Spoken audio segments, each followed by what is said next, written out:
ನಮಸ್ಕಾರ ವೀಕ್ಷಕರೇ, ಇತ್ತೀಚಿನ ದಿನಗಳಲ್ಲಿ ನಮ್ಮ ನೆರೆಯ ಬಾಂಗ್ಲಾದೇಶದಲ್ಲಿ ನಡೀತಾ ಇರುವ ಘಟನಾವಳಿಗಳು ಪ್ರತಿಯೊಬ್ಬ ಭಾರತೀಯನಿಗೂ ರಕ್ತ ಕುದಿಯುವಂತೆ ಮಾಡ್ತಾ ಇದೆ. ಹಿಂದೂಗಳ ಮೇಲಿನ ದೌರ್ಜನ್ಯವಾಗಿರಲಿ, ಭಾರತದ ವಿರೋಧಿ ಘೋಷಣೆಗಳಾಗಿರಲಿ ಅಥವಾ ಗಡಿಗಳಲ್ಲಿನ ಉದ್ವಿಗ್ನತೆಯಾಗಿರಲಿ, ಇದೆಲ್ಲವನ್ನ ನೋಡಿದಾಗ ಪ್ರತಿಯೊಬ್ಬನ ಮನಸ್ಸಲ್ಲೂ ಮೂಡುವ ಪ್ರಶ್ನೆ ಒಂದೇ: ಭಾರತ ಯಾಕೆ ಸುಮ್ಮನಿದೆ? ತುಂಬಾ ಜನರ ಮನಸ್ಸಲ್ಲಿ ಒಂದು ಆಕ್ರೋಶ ಇದೆ. ಭಾರತ ತನ್ನ ಸೇನೆಯನ್ನ ಬಾಂಗ್ಲಾದೇಶಕ್ಕೆ ನುಗ್ಗಿಸಬೇಕು. ಬಾಂಗ್ಲಾದೇಶ ಭಾರತದ ನಕ್ಷೆಯಲ್ಲಿ ಕೋಳಿ ಕತ್ತಿನ ಭಾಗದಂತಿರುವ ಸಿಲಿಗುರಿ ಕಾರಿಡಾರ್ಗೆ ಕಂಟಕ ತರಲು ನೋಡ್ತಾ ಇದೆ. ಅದಕ್ಕೂ ಮುನ್ನವೇ ನಾವು ಅವರ 2 ಕೋಳಿ ಕತ್ತುಗಳನ್ನ ಮುರಿದು ಹಾಕಬೇಕು ಎನ್ನುವ ಸಲಹೆಗಳು ಕೇಳಿ ಬರ್ತಾ ಇದ್ದಾವೆ. ಜಗತ್ತಿನ ಉದಾಹರಣೆಗಳನ್ನು ನೋಡಿ. ನೈಜೀರಿಯಾದಲ್ಲಿ ಕ್ರೈಸ್ತರ ಮೇಲೆ ದಾಳಿಯಾದರೆ ಅಮೆರಿಕದಲ್ಲಿ ಕೂತು Donald Trump air strike order ಮಾಡ್ತಾನೆ.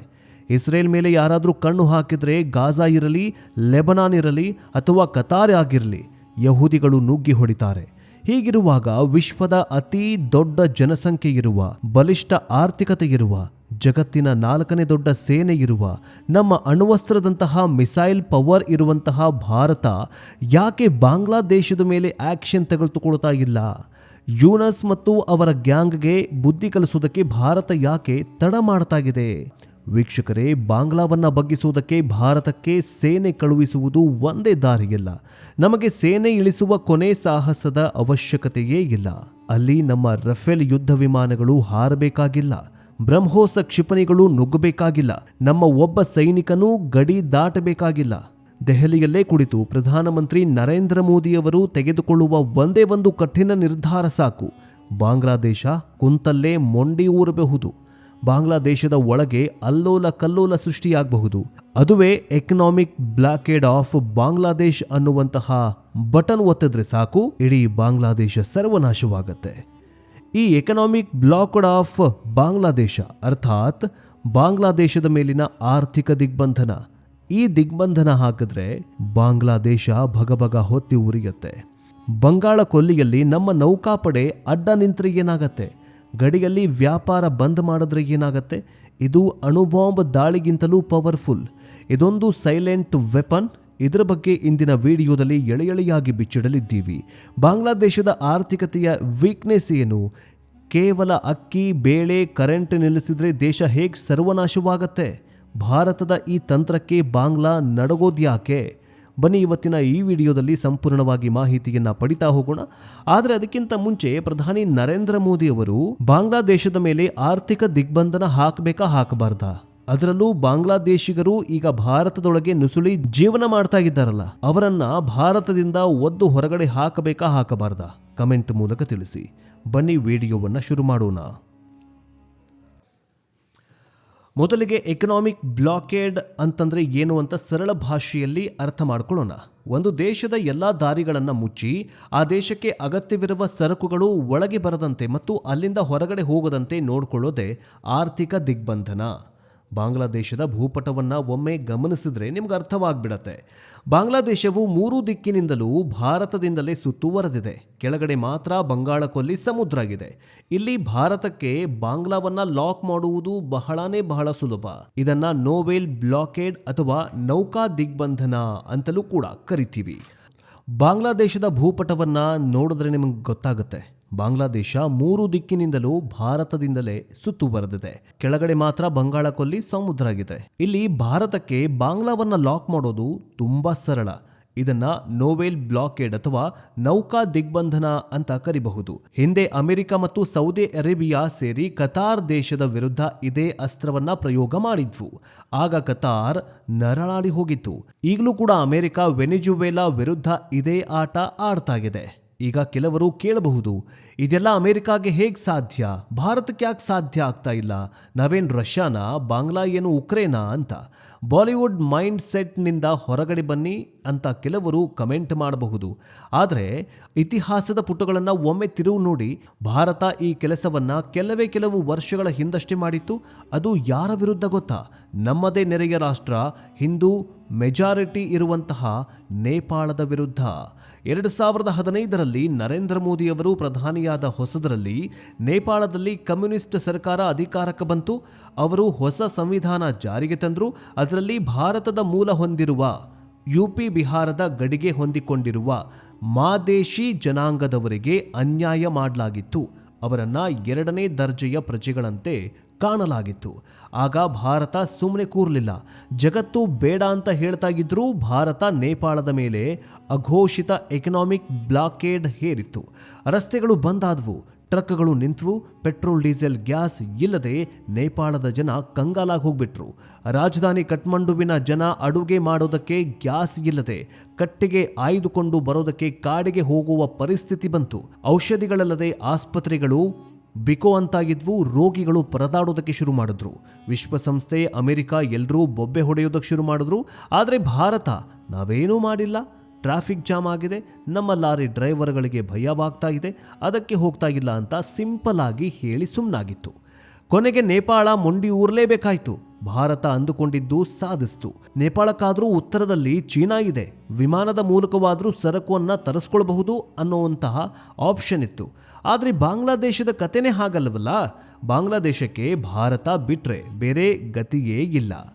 ಈಗ ಬಾಂಗ್ಲಾದೇಶದವರು ಅಂದ್ಕೊಳ್ಬಹುದು ಭಾರತ ಬಿಟ್ಟರೆ ನಮಗೆ ಚೀನಾ ಇದೆ ಅಂತ. ಆದರೆ ವಾಸ್ತವ ಬೇರೆಯೇ ಇದೆ ವೀಕ್ಷಕರೇ. ಬಾಂಗ್ಲಾದೇಶ ಅತಿ ಹೆಚ್ಚಾಗಿ ಆಮದು ಮಾಡ್ಕೊಳ್ಳೋದು ಚೀನಾದಿಂದಲೇ.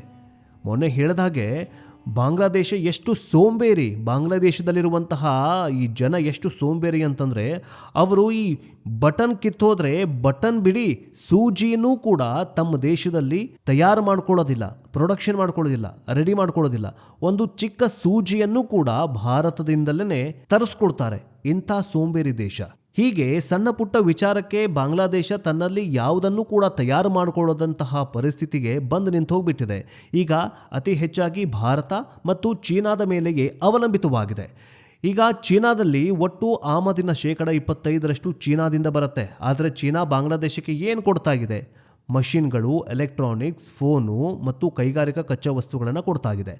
ಆದರೆ ಬಡತನದಲ್ಲಿ ಬೇಯ್ತಾ ಇರುವ ಸಾಮಾನ್ಯ ಬಾಂಗ್ಲಾದೇಶಿಗರಿಗೆ ಅನ್ನ ನೀಡ್ತಾ ಇರೋದು ಭಾರತ. ಬಾಂಗ್ಲಾದೇಶದ ಒಟ್ಟು ಆಮದಿನಲ್ಲಿ ಭಾರತ 15% ಪಾಲನ್ನು ಹೊಂದಿದೆ. ಆದರೆ ನಾವು ಕಳಿಸ್ಕೊಡ್ತಾ ಇರೋದು ಐಷಾರಾಮಿ ವಸ್ತುಗಳಲ್ಲ, ಜೀವ ಉಳಿಸುವ ವಸ್ತುಗಳು. ಅಕ್ಕಿ, ಬೇಳೆ, ತರಕಾರಿ, ಕರೆಂಟು, ಹತ್ತಿ ಇವೆಲ್ಲವೂ ಭಾರತದಿಂದಲೇ ಹೋಗಬೇಕು. ಚೀನಾ ತನ್ನ ಹಡಗಿನಲ್ಲಿ ಕರೆಂಟ್ ತುಂಬಿಸಿ ಕಳುಹಿಸೋದಕ್ಕೆ ಸಾಧ್ಯ ಇಲ್ಲ, ವಿಮಾನದಲ್ಲಿ ನೀರು ಕಳಿಸೋದಕ್ಕೆ ಸಾಧ್ಯವಿಲ್ಲ. ಇಲ್ಲಿ ಭಾರತದ ಸ್ಟ್ರಾಟಜಿ ವರ್ಕ್ ಆಗತ್ತೆ. ಭೌಗೋಳಿಕವಾಗಿ ಚೀನಾ ಬರಬೇಕಾದ್ರೆ ಇಡೀ ದಕ್ಷಿಣ ಏಷ್ಯಾವನ್ನು ಸುತ್ತಕೊಂಡು ಬರಬೇಕು. ಅದು ಅಷ್ಟು ಸುಲಭದ ಮಾತಲ್ಲ. ಹಾಗಾಗಿ ಭಾರತ ಬಾಗಿಲು ಹಾಕಿದರೆ ಚೀನಾ ಕಿಟಕಿ ಮೂಲಕ ಸಹಾಯ ಮಾಡೋದು ಕಷ್ಟ. ಇನ್ನು ಭಾರತದ ಮೊದಲ ಅಸ್ತ್ರ ಏನು ಗೊತ್ತಾ ವೀಕ್ಷಕರೇ? ವಿದ್ಯುತ್. ಇವತ್ತು ಬಾಂಗ್ಲಾದೇಶಕ್ಕೆ ಬೇಕಾಗಿರುವ ಒಟ್ಟು ವಿದ್ಯುತ್ನಲ್ಲಿ ಸುಮಾರು 15-17% ವಿದ್ಯುತ್ ಭಾರತದಿಂದಲೇ ಸರಬರಾಜಾಗ್ತಾ ಇದೆ. ಇದು ಸಾಮಾನ್ಯದ ವಿಷಯವಲ್ಲ. ಜಾರ್ಖಂಡ್ನಲ್ಲಿರುವ ಗೌತಮ್ ಅದಾನಿ ಒಡೆತನದ ಗೋಡ್ಡಾ ಪವರ್ ಪ್ಲಾಂಟ್ನಿಂದ ಪ್ರತಿನಿತ್ಯ 1400ರಿಂದ 1600 ಮೆಗಾವ್ಯಾಟ್ ವಿದ್ಯುತ್ ನೇರವಾಗಿ ಬಾಂಗ್ಲಾದೇಶಕ್ಕೆ ಹೋಗ್ತಾ ಇದೆ. ಹಾಗಾಗಿಯೇ NTPC, PTC ಇಂಡಿಯಾ, ಸೆಂಬೆ ಕಾರ್ಫ್ನಂತಹ ಭಾರತೀಯ ಕಂಪನಿಗಳು ಬಾಂಗ್ಲಾಗೆ ಬೆಳಕು ನೀಡ್ತಾ ಇದ್ದಾವೆ. ಅಲ್ಲಿನ ಆಸ್ಪತ್ರೆಗಳು ನೋಡಬೇಕು ವೀಕ್ಷಕರೇ, IT ಕಂಪನಿಗಳು ಕೆಲಸ ಮಾಡಬೇಕು ಮತ್ತು ಮುಖ್ಯವಾಗಿ ಅದರ ಆರ್ಥಿಕತೆಯ ಬೆನ್ನೆಲುಬಾಗಿರುವ ಗಾರ್ಮೆಂಟ್ಸ್ ಫ್ಯಾಕ್ಟರಿಗಳು ನಡಿಬೇಕಂತಂದರೆ ಭಾರತದ ಕರೆಂಟ್ ಬೇಕೇ ಬೇಕು. ಒಂದು ವೇಳೆ ಭಾರತ ಸ್ವಿಚ್ ಆಫ್ ಮಾಡಿದ್ರೆ ಬಾಂಗ್ಲಾದೇಶ ಕತ್ತಲಲ್ಲಿ ಮುಳುಗಿ ಹೋಗ್ಬಿಡತ್ತೆ. ಅಷ್ಟೇ ಅಲ್ಲ, ನೇಪಾಳದಿಂದ ಬಾಂಗ್ಲಾದೇಶಕ್ಕೆ ವಿದ್ಯುತ್ ಹೋಗಬೇಕಂದ್ರೂ ಅದು ಭಾರತದ ಗ್ರಿಡ್ ಮೂಲಕವೇ ಹಾದು ಹೋಗಬೇಕು. ಭಾರತ ಇಲ್ಲಿ ತಡೆದು ಹಾಕಿದ್ರೆ ನೇಪಾಳದ ವಿದ್ಯುತ್ ಕೂಡ ಬಾಂಗ್ಲಾಗೆ ತಲುಪುವುದಿಲ್ಲ. ಇನ್ನೊಂದು ಮುಖ್ಯ ವಿಷಯ ಏನು ಗೊತ್ತಾ ವೀಕ್ಷಕರೇ? ಡೀಸೆಲ್. ಭಾರತ ಮತ್ತು ಬಾಂಗ್ಲಾ ನಡುವೆ ಇಂಡಿಯಾ ಬಾಂಗ್ಲಾದೇಶ್ ಫ್ರೆಂಡ್ಶಿಪ್ ಪೈಪ್ಲೈನ್ ಇದೆ. ಅಸ್ಸಾಂನಿಂದ ಬಾಂಗ್ಲಾದೇಶದ ಉತ್ತರ ಭಾಗಕ್ಕೆ ಹೈ ಸ್ಪೀಡ್ ಡೀಸೆಲ್ ಈ ಪೈಪ್ಲೈನ್ ಮೂಲಕವೇ ಹಾದು ಹೋಗುತ್ತೆ. ಪ್ರತಿ ವರ್ಷ 10 ಲಕ್ಷ ಮೆಟ್ರಿಕ್ ಟನ್ ತೈಲ ಸರಬರಾಜಾಗ್ತದೆ. ಭಾರತ ಈ ಪೈಪ್ನ ವಾಲ್ವ್ ಆಫ್ ಮಾಡಿದ್ರೆ ಬಾಂಗ್ಲಾದೇಶದಲ್ಲಿ ವಾಹನಗಳು ಮತ್ತು ಜನರೇಟರ್ಗಳು ನಿಂತಲ್ಲೇ ನಿಂತು ಹೋಗ್ಬಿಡತ್ತೆ. ಇನ್ನು ಜವಳಿ ಉದ್ಯಮ ಸರ್ವನಾಶವಾಗುತ್ತೆ. ಬಾಂಗ್ಲಾದೇಶದ ಆರ್ಥಿಕತೆ ನಿಂತಿರೋದೇ ಬಟ್ಟೆ ವ್ಯಾಪಾರದ ಮೇಲೆ. ಬಾಂಗ್ಲಾದೇಶದ GDP ಬರೋಬ್ಬರಿ 80% ರಫ್ತು ಆದಾಯ ಬರೋದು ಈ ಗಾರ್ಮೆಂಟ್ಸ್ ಇಂಡಸ್ಟ್ರಿಯಿಂದ. ಅವರು ಯುರೋಪ್ ಮತ್ತು ಅಮೆರಿಕಾಗೆ ಬಟ್ಟೆ ಮಾರಿ ಡಾಲರ್ನ ಗಳಿಸ್ಕೊಳ್ತಾರೆ. ಆದರೆ ಆ ಬಟ್ಟೆ ತಯಾರಿಸುವುದಕ್ಕೆ ಬೇಕಾದ ಹತ್ತಿ ಎಲ್ಲಿಂದ ಬರುತ್ತೆ? 30% ಹತ್ತಿ ಭಾರತದಿಂದಲೇ ಹೋಗುತ್ತೆ. 2024 ಸಾಲಲ್ಲಿ ಭಾರತ $2.4 ಬಿಲಿಯನ್ ಸುಮಾರು 20,000 ಕೋಟಿ ರೂಪಾಯಿ ಮೌಲ್ಯದ ಹತ್ತಿಯನ್ನು ರಫ್ತು ಮಾಡಿದೆ. ಬಟ್ಟೆಗೆ ಬಣ್ಣ ಹಾಕುವ ಡೈಸ್ ಮತ್ತು ಕೆಮಿಕಲ್ಸ್ ಕೂಡ ಭಾರತದಿಂದಲೇ ಹೋಗಬೇಕು. ಈಗಾಗಲೇ ಭಾರತದಲ್ಲಿ ನಡೀತಾ ಇರುವ ಗಲಾಟೆಗಳಿಂದಾಗಿ ಕಳೆದ 1 ವರ್ಷದಲ್ಲಿ 155ಕ್ಕೂ ಹೆಚ್ಚು ಫ್ಯಾಕ್ಟರಿಗಳು ಮುಚ್ಚಿವೆ. 40 ಲಕ್ಷ ಕಾರ್ಮಿಕರು ಸಂಕಷ್ಟದಲ್ಲಿದ್ದಾರೆ. ಇಂತಹ ಸಮಯದಲ್ಲಿ ಭಾರತ ಹತ್ತಿ ಕೊಡೋದನ್ನು ನಿಲ್ಲಿಸಿದ್ರೆ ಅವರ ಮಗ್ಗಗಳು ತುಕ್ಕು ಹಿಡಿದು ಹೋಗುತ್ತೆ, ಹೊಲಿಗೆ ಯಂತ್ರಗಳು ಸ್ತಬ್ಧವಾಗತ್ವೆ, ಉದ್ಯೋಗ ಕಳೆದುಕೊಂಡ ಜನ ಬೀದಿಗೆ ಬೀಳ್ತಾರೆ. ಆಗ ಬಾಂಗ್ಲಾದೇಶದ ಆರ್ಥಿಕತೆಯ ಬೆನ್ನು ಮೂಳೆಗೆ ಮುರಿದು ಹೋಗುತ್ತೆ. ಹಸಿವಿನ ಹಾಹಾಕಾರ ಶುರುವಾಗುತ್ತೆ ವೀಕ್ಷಕರೇ. ಎಲ್ಲದಕ್ಕಿಂತ ಭಯಾನಕವಾದದ್ದು ಆಹಾರ ಕೊರತೆ. ಬಾಂಗ್ಲಾದೇಶಕ್ಕೆ ಅತಿ ಹೆಚ್ಚು ಆಹಾರ ಪದಾರ್ಥಗಳನ್ನು ಕಳುಹಿಸಿಕೊಡೋದೇ ಮತ್ಯಾವ ದೇಶವೂ ಅಲ್ಲ. ಈಗೇನು ಕುಮ್ಮಕ್ಕು ಕೊಡ್ತಾ ಇದೆಯಲ್ಲ ಈ ಪಾಕಿಸ್ತಾನ ಅಥವಾ ಈ ಚೀನಾ, ಇದ್ಯಾವುದೂ ಕೂಡ ಒಂದು ಎಳ್ಳು ಕಾಳಷ್ಟು ಒಂದು ಎಳ್ಳನ್ನು ಕೂಡ ಬಾಂಗ್ಲಾದೇಶಕ್ಕೆ ಕಳುಹಿಸ್ಕೊಡೋದಿಲ್ಲ. ಆಹಾರ ಪದಾರ್ಥಗಳನ್ನು ಕಳುಹಿಸಿಕೊಡುವ ಏಕೈಕ ದೇಶ ಅಂದರೆ ಭಾರತ. ಅಕ್ಕಿ, ಬೇಳೆ, ಈರುಳ್ಳಿ, ಟೊಮ್ಯಾಟೊ, ಹಣ್ಣುಗಳು, ಹೀಗೆ ಪ್ರತಿಯೊಂದಕ್ಕೂ ಬಾಂಗ್ಲಾ ಜನರು ನಮ್ಮನ್ನೇ ಅವಲಂಬಿಸಿದ್ದಾರೆ. ನಮ್ಮಂದೇ ತಿಂದು ನಮ್ಮ ಮೇಲೇನೆ ಎಗರಾಡೋದಂತಂದ್ರೆ ತಾನೇ ಸಾಕಿದ ನಾಯಿ ತನಗೇ ಕಚ್ಚಿತು ಅಂತವಲ್ಲ, ಆ ಥರ. ಅದಕ್ಕೆ ನಾಯಿ ಥರನೇ ನೋಡ್ಕೊಳ್ಬೇಕು. ಪ್ರಧಾನಿ ನರೇಂದ್ರ ಮೋದಿ ಅವರು ಈ ಬಾಂಗ್ಲಾದೇಶಿಗರನ್ನು ಕರೆಕ್ಟಾಗಿ ನೋಡ್ಕೊಳ್ಬೇಕು, ಅವರಿಗೆ ತಕ್ಕ ಶಿಕ್ಷೆ ಕೊಡಬೇಕು. ಕಮೆಂಟ್ ಮೂಲಕ ತಿಳಿಸಿ.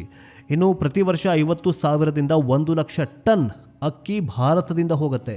ಪಾಕಿಸ್ತಾನ ನಾವು ಅಕ್ಕಿ ಕೊಡ್ತೀವಿ ಅಂತ ಹೇಳಬಹುದು, ಆದರೆ ಅವರ ರೇಟ್ ಜಾಸ್ತಿ.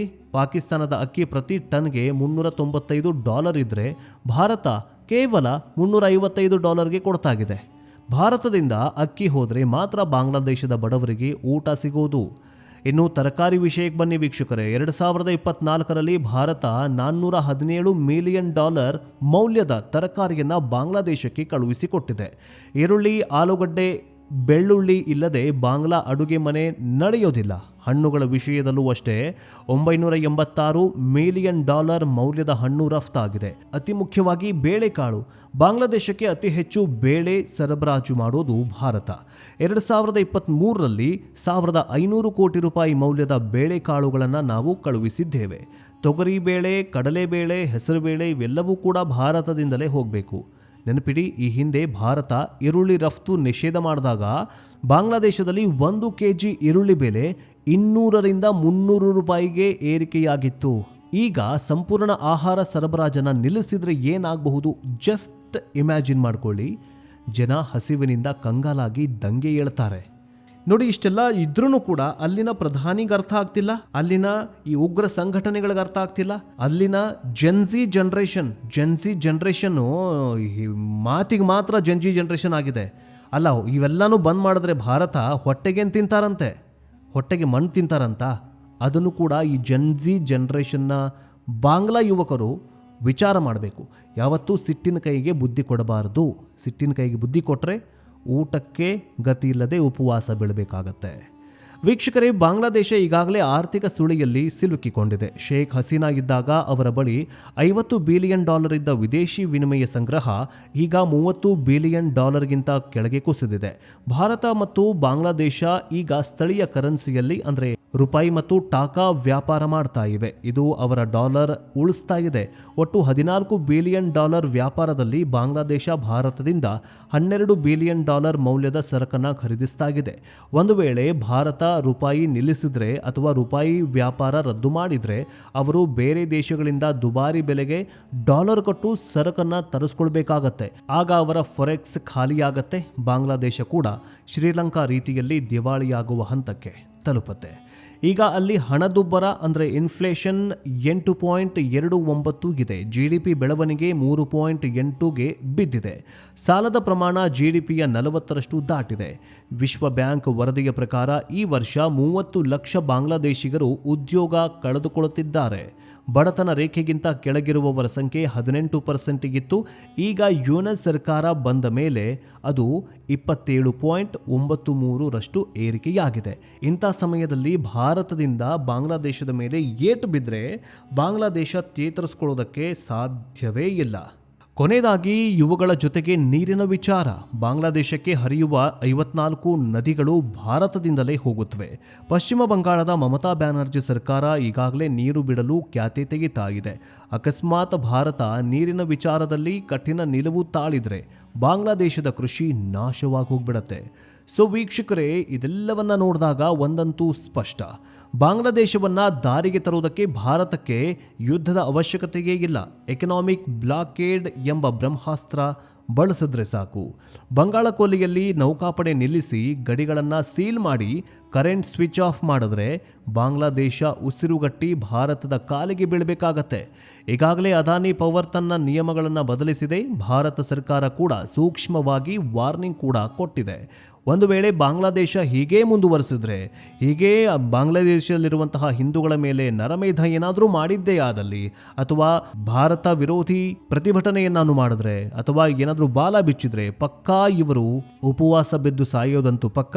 ಮತ್ತೆ ಬಾಂಗ್ಲಾದೇಶ ಭಾರತದ ಕಾಲಿಗೆ ಬೀಳೋದಂತೂ ಪಕ್ಕ. ನಿಮಗೇನನ್ಸುತ್ತೆ? ಭಾರತ ಮಿಲಿಟರಿ ಆ್ಯಕ್ಷನ್ ತಗೋಬೇಕಾ, ಅಥವಾ ಈ ರೀತಿ ಆರ್ಥಿಕ ದಿಗ್ಬಂಧನ ಹಾಕಿ ಪಾಠ ಕಲಿಸಬೇಕಾ? ಮೋದಿಯವರು ಯಾವ ನಿರ್ಣಯವನ್ನು ತೆಗೆದುಕೊಳ್ಬೇಕು ಕಮೆಂಟ್ ಮೂಲಕ ತಿಳಿಸಿ. ಇದೇ ರೀತಿಯ ಸ್ಫೋಟಕ ಮಾಹಿತಿಗಾಗಿ ಮತ್ತು ಆಳವಾದ ಎಕ್ಸ್ಪ್ಲೇನೇಷನ್ಗಾಗಿ ನಮ್ಮ ಯೂಟ್ಯೂಬ್ ಚಾನಲನ್ನು ಬೇಗ ಸಬ್ಸ್ಕ್ರೈಬ್ ಮಾಡಿಕೊಳ್ಳಿ. ಮತ್ತೆ ಸಿಗೋಣ. ಜೈ ಹಿಂದ್, ಜೈ ಕರ್ನಾಟಕ, ವಂದೇ ಮಾತರಂ.